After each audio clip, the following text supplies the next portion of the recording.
Zoroastrismo, a antiga religião que definiu o bem e o mal. O conceito do que significa ser bom e o que é mal está muito presente hoje em nossa sociedade e é a base de uma das religiões mais antigas do mundo, o zoroastrismo. Há mais de 3.500 anos, nos vastos desertos e montanhas da antiga Pérsia, um profeta visionário chamado Zaratustra trouxe ao mundo um conjunto de crenças que não só moldaria impérios, mas também influenciaria as maiores religiões e filosofias que conhecemos hoje. Origens e fundamentos do zoroastrismo. Essa fé sustenta que existe apenas uma divindade suprema e criadora, mantenedora de todas as coisas, e encoraja os adeptos a expressar sua fé por meio de princípios de bons pensamentos, boas palavras e boas ações.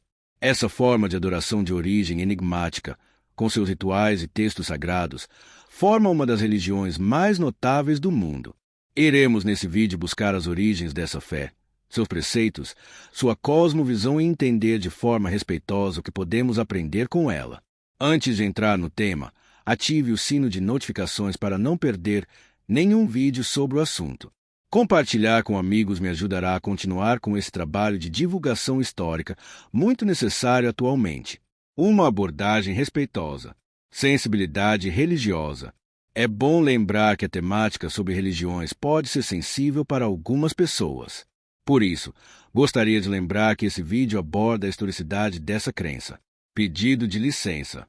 De forma respeitosa, peço licença aos crentes dessa fé para explanar o que pesquisei sobre essa crença e pretendo ser o mais respeitoso possível. Respeito nos comentários. Gostaria de salientar a necessidade de que haja respeito nos comentários. Caso eu detecte alguma forma de intolerância e desrespeito, eu mesmo irei deletar o comentário. As origens politeístas da fé persa. Em algum momento por volta do 3º milênio antes da nossa era, os primeiros grupos indo-iranianos que formariam a sociedade persa já cultuavam uma forma de crença politeísta antes de sua chegada à região do Irã. Após essa chegada, passa a ser influenciada pelas crenças de povos elamitas que já estavam estabelecidos na região. Dessa mescla de crenças tribais persas surgiu um sistema de crença onde havia muitos deuses que eram governados por uma divindade chamada Ahura Mazda e que guiavam e protegiam a humanidade das ameaças e influências de forças obscuras lideradas pela divindade espiritual e seu irmão gêmeo Angra Mainyu, também chamado de Ahriman. O panteão persa original. Objetivo dos homens. Dentro dessas tradições persas, o objetivo dos homens deveria ser o de buscar seguir os caminhos de Ahura Mazda e rejeitar as tentações e armadilhas de Ahriman, a personificação do mal. Deuses principais. Dentro desse politeísmo inicial dos persas, havia também vários deuses além desses dois antagonistas. Veneravam o deus da guerra Verhagna, a deusa das fontes de água do oceano Arduranaita. Também veneravam o deus Mitra associado à justiça, aos contratos e ordem cósmica, bem como ao fogo do sol. Outros deuses. Havia também o deus do vento Vayu, Atar, o deus do fogo sagrado, e Aoma, deus da saúde e da força, aquele que concede grandes colheitas de filhos saudáveis. O panteão persa observado nesse período é vasto, com muito mais divindades e heróis, alguns bons e outros maus. O que pode ser observado é que há muita relação com os povos védicos, principalmente devido às suas proximidades geográficas e interações históricas. Relações linguísticas e práticas religiosas.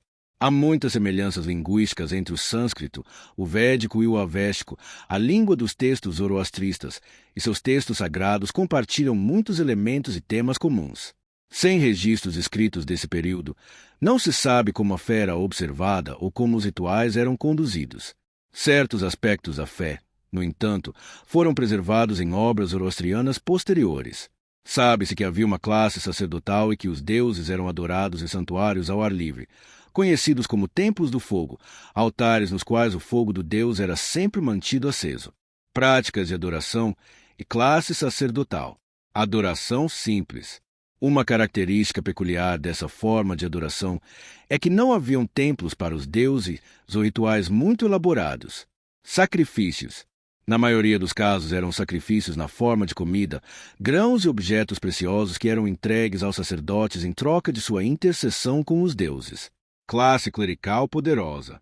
Essas práticas tornaram a classe clerical uma das classes sociais mais ricas e poderosas da sociedade persa. Um grupo de sacerdotes era conhecido como Karpan, e havia outro, os Kauí, cujo papel é ainda menos definido, mas ambos tinham um interesse privado e político investido em manter a prática da religião como ela sempre foi entendida. E dessa classe surgiria um homem que traria uma grande mudança para essa sociedade, Zoroastro. Zoroastro, o profeta visionário. Zoroastro, também conhecido como Zaratustra ou Zarj, nasceu de uma família da nobreza pérsia. Seu pai chamado de Puruzaspa e sua mãe Dugdova.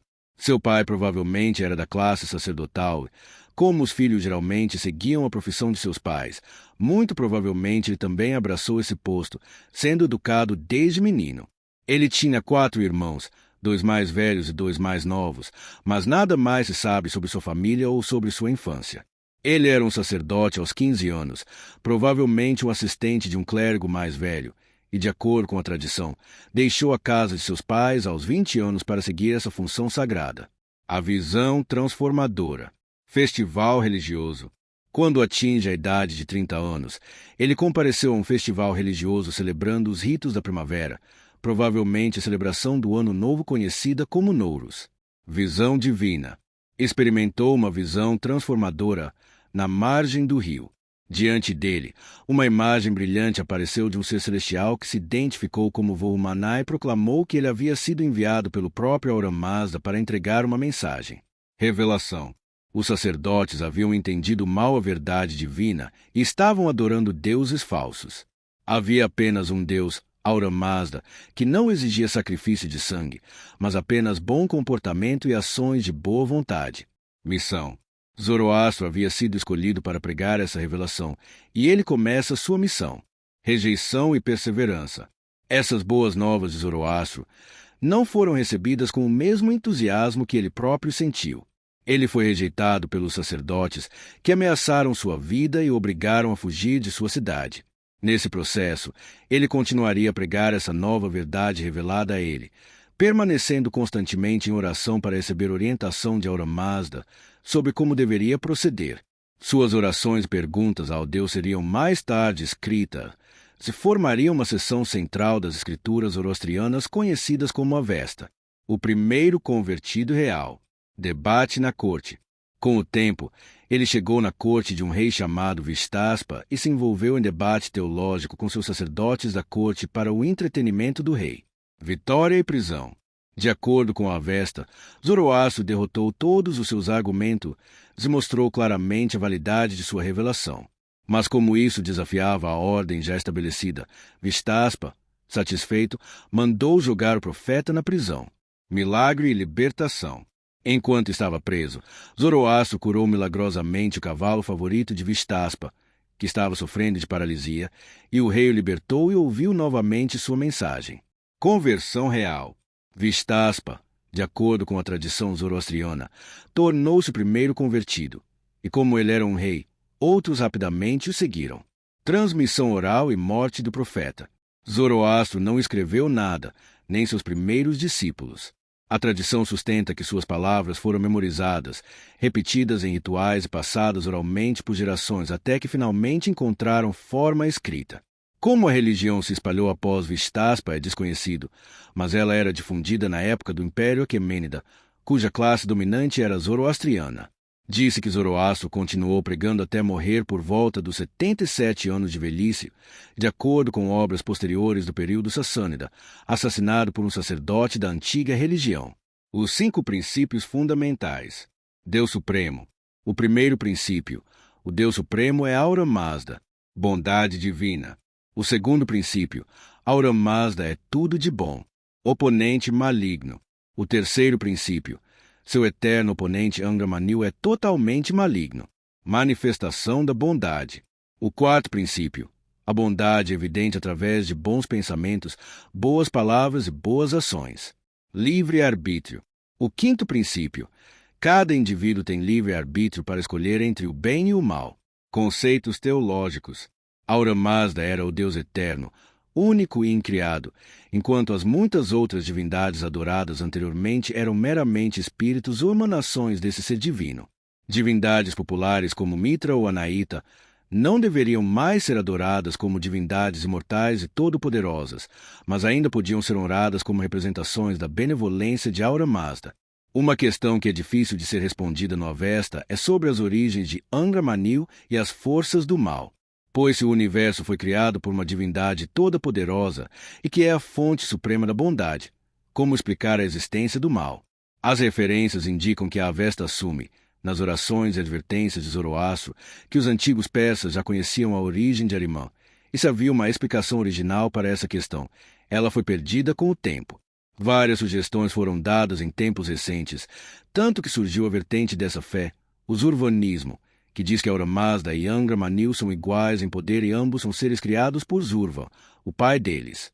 Mas esse dualismo foi rejeitado pelos zoroastrianos tradicionais, que a consideram uma heresia. Livre-arbítrio e valores fundamentais. O valor central dessa fé é o livre-arbítrio humano. Se alguém seguisse os preceitos de Ahura Mazda, viveria uma vida plena. Se não, ficaria enredado em enganos e experimentaria conflitos e confusão. Os seguidores dessa fé expressam sua fé demonstrando bondade através de bons pensamentos, boas palavras e boas ações.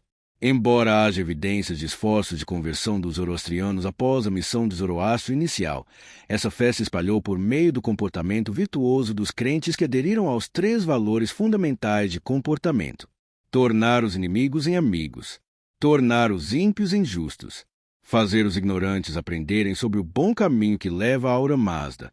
Conceitos de alma e vida após a morte. Fravashi. Quando alguém nasce, seu Fravashi ou espírito superior envia sua urvan ou alma para o corpo a fim de experimentar o mundo material e escolher entre o bem e o mal. Espírito guardião.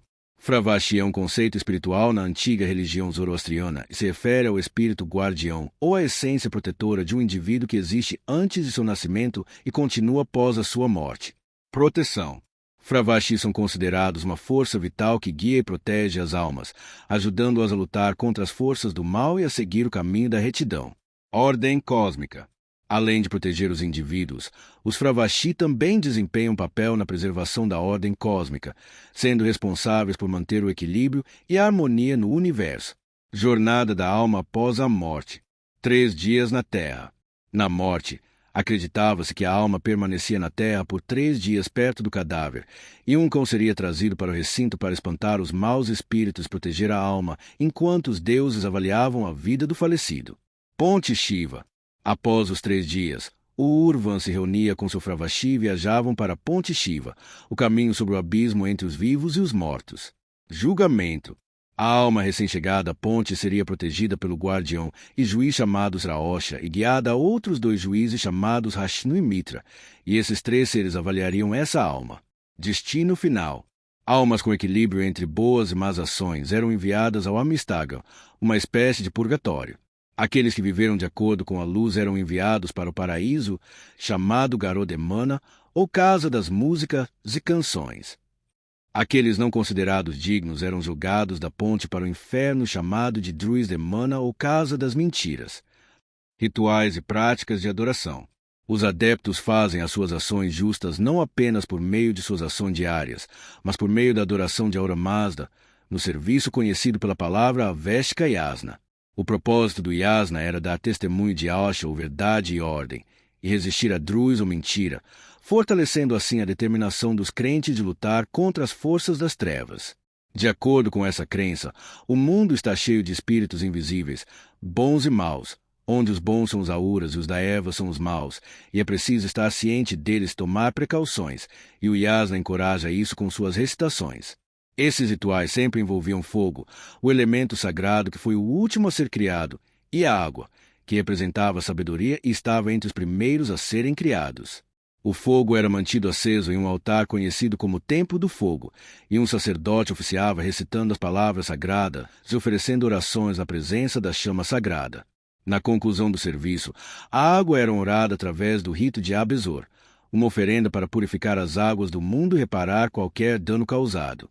Práticas funerárias e textos sagrados. Rituais funerários.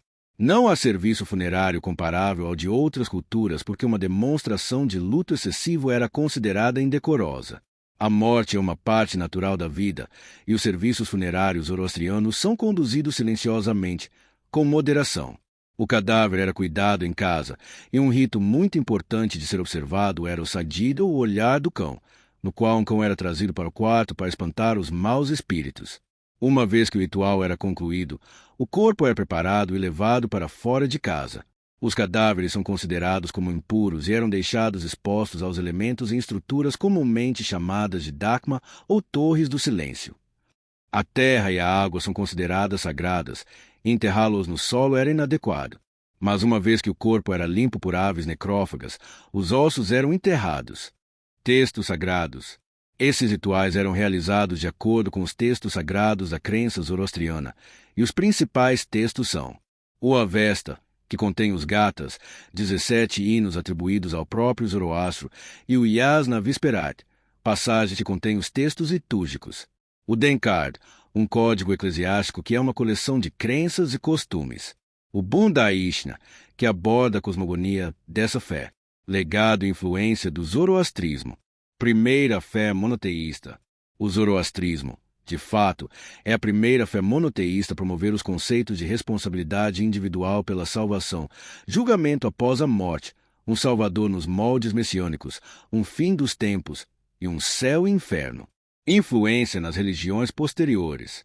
Deve ser corretamente considerado precursor das religiões posteriores que reivindicam uma visão original que foi realmente estabelecida séculos antes por Zoroastro, e ele estava tão confiante em sua verdade que nunca precisou tentar silenciar quaisquer outros. Sobrevivência atual. O zoroastrismo sobreviveu entre os Parsis na Índia, para onde os refugiados da invasão muçulmana fugiram, e entre os povos do Irã que mantém vivo, e ainda praticado em todo o mundo nos dias atuais.